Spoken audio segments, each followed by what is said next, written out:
Starting சீன்லேயே ஒரு story சொல்கிறாங்க. சைனாவோட 749 ஆராய்ச்சி கூடத்தில் வித்தியாசமான உயிரினங்கள் ஏலியன்ஸை பற்றிய ஆராய்ச்சிகள் எல்லாம் அங்கே பண்ணுவாங்க. திடீர்னு அங்கே ஒரு நாள் இயற்கை சீற்றம் நடந்ததில் அந்த சுரங்கத்தில் மக்கள் எல்லாருமே மாட்டிக்கிறாங்க. அதை ஆராய்ச்சி பண்ணும்போது வித்தியாசமான படிவங்கள் எல்லாம் இவங்களுக்கு கிடைக்குது.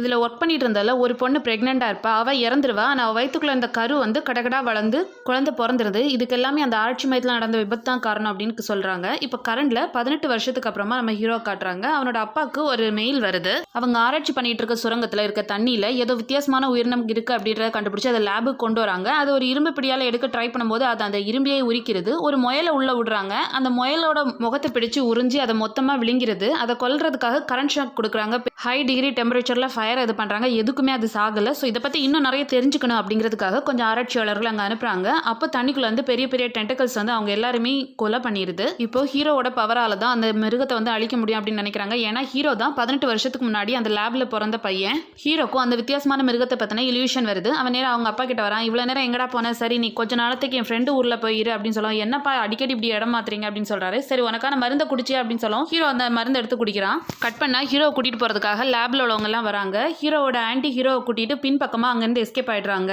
ஹீரோவோட அப்பா கிட்ட அவன் எங்கன்னு தேடும்போது நீங்கள் யாரை கேட்குறீங்க எனக்கு தெரியல அப்படின்னு சொல்கிறாரு. அவங்களும் வீடு மொத்தமாக சர்ச் பண்ணுறாங்க. அங்கே அவன் இல்லை.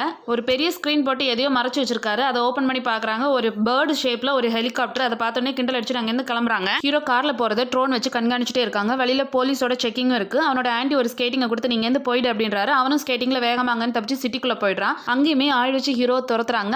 அவங்க கிட்டே தப்பிக்கிறதுக்காக ஹீரோ ஒரு பில்டிங்லேருந்து இன்னொரு பில்டிங்கில் தாவிடுறான். பட் இவங்களால முடியலை. ஸோ அங்கேருந்து ஹீரோ தப்பிச்சு நேராக ரயில்வே ஸ்டேஷனுக்கு போய் ட்ரெயினில் ஏறிடுறான். இவனை தவிர வேறு யாருமே அந்த ட்ரெயினில் ஏறலை. அண்ட் இவனை துரத்திட்டு வந்தவங்களும் வெளியில் நிற்கிறத பார்த்து ஹீரோ டவுட்டில் வெளியே போகிறதுக்கு ட்ரை பண்ணுறான். அதுக்குள்ளே கதவு லாக் ஆகி ட்ரெயின் மூவ் ஆயிடுது. ஹீரோ ரொம்ப பயந்துட்டே இருக்கும்போது அங்கே ஹீரோயின் உட்காந்துட்டு இருக்கா. ஹீரோயின் சின்ன வயசில் சேட்டை பிடிச்ச பசங்க கிட்ட இருந்து ஹீரோ ஒரு வாட்டி காப்பாற்றிருப்பா. அதை நினச்சி பார்த்துட்டு இருக்கான். இப்போ ட்ரெயின் வந்து ட்ராக் மாதிரி 749க்கு போகுது. அங்கேருந்து ஜீப்பில் லேபுக்கு போகிறாங்க. அங்கே எல்லாமே வித்தியாசமாக இருக்கிறதெல்லாம் பார்க்குறான். லிஃப்ட்டில் கீழே போகும்போது ஹீரோ கிட்ட சின்ன வயசில் பிரச்சனை பண்ண அதே பசங்க வளர்ந்து இப்போ இதே லேபில் தான் ஒர்க் பண்ணிட்டு இருக்காங்க. ஹீரோ அங்கேருந்து மூவ் பண்ணி நேராக லேபோட ஹெட்டை போய் பார்க்குறான். ஒன்று தான் என்னை டிஸ்டர்ப் பண்ணாதான்னு சொன்னேன்ல, அதுக்கப்புறம் என்ன ஏன் கூட்டிகிட்டு வந்த அப்படின்னு கேட்கும்போது இப்போ இருக்கிற மிருகத்தை அழிக்கிறதுக்கு எனக்கு உன்னோட உதவி வேணும். அதை நீ ஹெல்ப் பண்ணலன்னா உன்னோட அப்பாவே ஆண்டியை நான் கொன்னுருவேன் அப்படின்னு சொல்லி ஹீரோ மிரட்டுறான். ஹீரோக்கும் வேறு ஆப்ஷன் இல்லை. அங்கே உள்ள யூனிஃபார்ம் போட்டு ஒரு ரூம்குள்ள வந்து நிற்கிறான். அவனுக்கு ஒரு சூட் எல்லாம் மாட்டி விட்டு இதான் உனக்கான முதல் பரிச்சை அப்படின்னு சொல்லிட்டு ஹீரோயின் அங்கேருந்து கிளம்பிடுறான். நிறைய சங்கிலிகள் அங்கே வந்து தொங்குது. முதல்ல ஒரு பந்தை அனுப்புகிறாங்க. இதை வெளியிலேருந்து ஒருத்தன் ஆப்ரேட் பண்ணிகிட்டே இருக்கான். அந்த ஒரு பந்தை ஹீரோ போட்டு வெளுத்து வாங்குது. அது போதாதுன்னு மறுபடியும் 3 பந்தை அனுப்புறாங்க. இப்போ ஹீரோ கொஞ்சமாக அவனோட சக்தி வெளிப்படுத்துறான். இது போதாது அப்படின்னு அங்கே உள்ள மொத்த பந்தையும் அனுப்பி ஹீரோவை அட்டாக் பண்ணுறாங்க. ஹீரோ பொத்துன்னு கீழே விழுந்துடுறான். விழுந்தவனை எல்லா பந்தும் சேர்த்து மொத்தமாக போட்டு அமுக்குது. ஸோ இதுக்கப்புறம் என்ன நடந்துன்னு தெரிஞ்சுக்க சேனலை மறக்காம சப்ஸ்கிரைப் பண்ணுங்க. இந்த வீடியோ பிடிச்சிருந்தா ஒரு லைக் போடுங்க.